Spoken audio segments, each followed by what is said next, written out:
అది next main. ఎవరిని కలిసారండి? తర్వాత మన కర్నూలు స్వామి, కామర్తి విశ్వనాథం గారిని.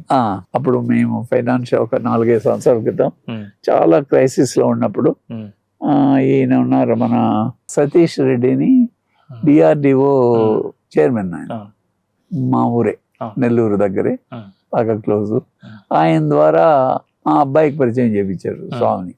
ఒకసారి జర్నీ చేస్తా ఉన్నాం, బెంగళూరు వెళుతూ నేనే కారులో తీసుకెళ్తా ఉన్నాను స్వామిని వేరే ఒక ఫంక్షన్.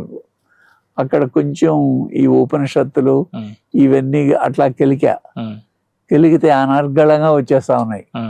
అసలు ఎవరు ఆయనకు ధీటుగానే ఆ శ్లోకాలు అవి ఆ కోట్ చేయడం, ఆ ఉపనిషత్తు ఇంకా అదిరిమయ్యా నేను. స్వామికి ఇవి కూడా ఉన్నాయి అంటే, ఉన్నాయి నాయన, నేనేం ప్రదర్శించడం లేదు.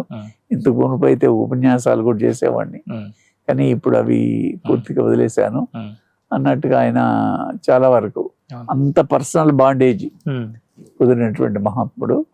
తర్వాత ఇంకా మీరు అమృతానందమయ్యతో మీకు చెప్పాను నేను. తర్వాత ఈ అమ్మగారు కూడా, కాకినాడ అమ్మగారు కూడా బాగా క్లోజ్ అయ్యారు. ఇంకా సుందర చైతన్యంతో చాలా ఏళ్ళు, ఆయన 88 నుంచి, ఎందుకంటే ఆయన పుట్టిన ఊరు, ఆయనతో చాలా సంబంధం, చాలా వరకు వర్క్ చేశాం కూడా. ఆయన సనాతన ధర్మాన్ని ప్రమోట్ చేయడానికి ఆయనతో కూడా కలిసి పనిచేసాము. ఇక్కడ కూడా మనం యోగిరామ తపోవన్ అన్నారెడ్డిపాళెం అని చెప్పాము. వాళ్ళు కూడా స్వామి ప్రజ్ఞారణ్య స్వామిని రామయోగి రమణ మహర్షికి ఈక్వల్ ఆయన. ఆ రామయోగి ప్రాసెస్ ఏంటంటే అంటే, ఈ ఒక యోగి ఆత్మకథ రాసిన ఆయన పరమహంస యోగానంద రామయోగితో కలిశాడంట. రమణ మహర్షిని కలవాలని వచ్చి రామయోగితో కలిసి మాట్లాడేటప్పటికి ఆయన ఎంతో అద్భుతం అనిపించిందంట. వాళ్ళ శిష్యులకి చెప్పాడంట అమెరికాకి పోయి, రామయోగితో గారు నేను ఇంకొక 1/2 అవర్ ఎక్కువగా మాట్లాడుంటే నేను ఇక్కడికి వచ్చి ఉండేవాడిని కాదు, ఆయన దగ్గర ఉండిపోయిండేవాడిని. అంత మహాత్ముడు ఆయన. ఆయన చెప్పడంలో అంటే ఆ స్కేలింగ్ మనకు తెలియదు కానీ మెజర్మెంట్ రమణ మహర్షి కంటే కూడా ఒక ఆకు ఎక్కువగానే ఉన్నాడు అని చెప్పాడంట. వాళ్ళ భక్తులు ఇప్పటికీ వస్తూ ఉంటారు రాష్ట్రానికి. ఇంకొక ఆయన ఇప్పుడు ప్రజెంట్ వైస్ ప్రెసిడెంట్, తెలుగు అతనే, గూడూరు అతను, SSY యోగదా సత్సంగ్ సొసైటీ అని వాళ్ళు వాళ్ళ పరంపర ఉంది. వాళ్ళు కూడా వస్తూ ఉంటారు. స్వామి బోటనీ లెక్చరరు అంటే చిన్నప్పటి నుంచి ఆయనకు ఆధ్యాత్మికంలో ఉంది.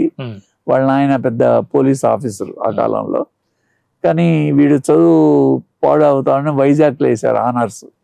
వైజాగ్లో వేస్తే వైజాగ్లో ఒక స్వామిని పరిచయం అయింది ఇతనికి. అప్పుడు ఈయన పద్మనాభరావు.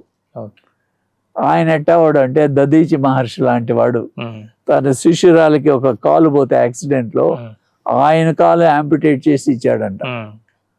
ఒరే ఈయన ఏదో చాలా ఇదిగా ఉందని ఈయన పోయి ఆయన్ని కలవడం, కలిస్తే ఆయన చెప్పాడంట, అయ్యా ప్రపంచంలో ఇప్పుడు రమణ మహర్షి అద్భుతమైనటువంటి దివ్యశక్తి స్వరూపుడు, మీరు ఆయన్ని కలవండి మంచిది అని చెప్తే రమణ మహర్షి దగ్గరికి వెళ్ళాడు. ఆయన్ని చూసి తిరిగి వచ్చి మరుసటి రోజు ఆయన శివైక్యం పొందాడు. అరే నాకు రమణ మహర్షి పోయినాడు అని బాధపడతా ఉంటే అప్పుడు రామయోగి రమణ మహర్షి అంతటా ఆయన నెల్లూరుకు దగ్గరే అన్నారెడ్డిపాళెం అని, అంటే ఒక 15 కిలోమీటర్స్ ఉంటుంది, అక్కడ ఆయన ఉండేవాడు. నాకు ఆయన పోతే ఈయన దొరికాడు అని ప్రతి శని ఆదివారాలు ఈయన దగ్గరకు వచ్చేవాడు. ఈయన మౌనంగా ఉండేవాడు ఎప్పుడు.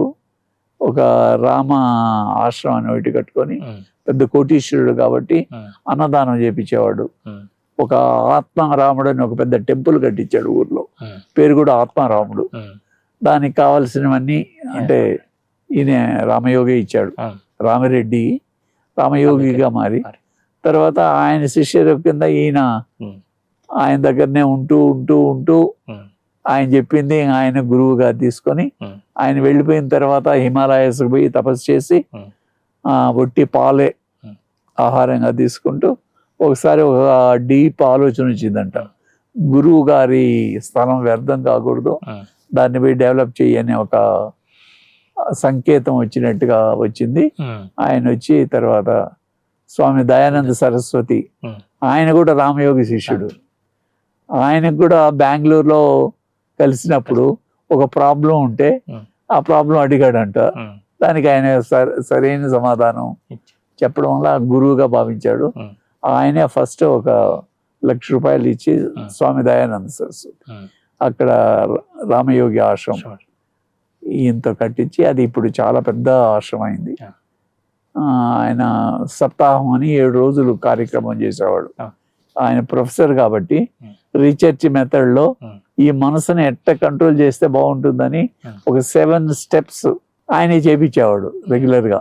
అంటే రోజుకు 9 గంటలు ధ్యానం చేపించేవాడు. ఉమ్.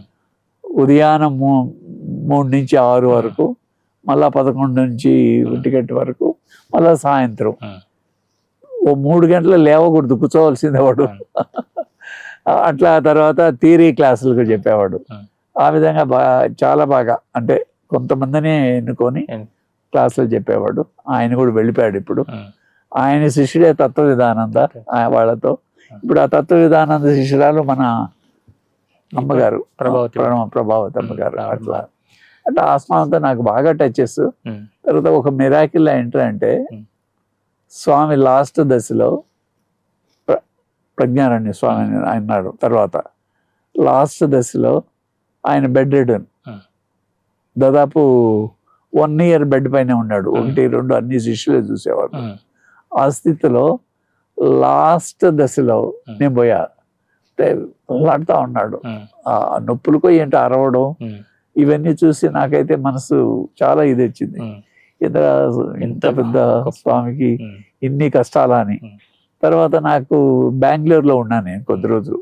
అక్కడ ఎల్లమ్మ రేణుక ఎల్లమ్మ తల్లి పూజారి ఒక ఆయన దొరికాడు, అర్జున్ రావు అని. ఆయన వాళ్ళ వంశపారంపర్యంగా వచ్చినటువంటిది.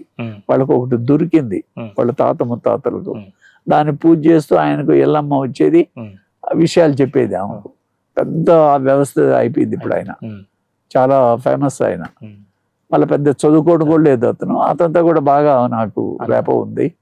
తర్వాత ఆయన అడిగా నేను, నాకంటూ ఏం పడలేదు, మా స్వామి పాపం అల్లాడుతూ ఉన్నాడు, ఆయన దాటించేయకూడదా ఎందుకు అంటే, ఆమె అంటే 8 గంటల నుంచి 8:30 వరకు అమ్మ ఆవాహం వస్తుంది ఆయనకు.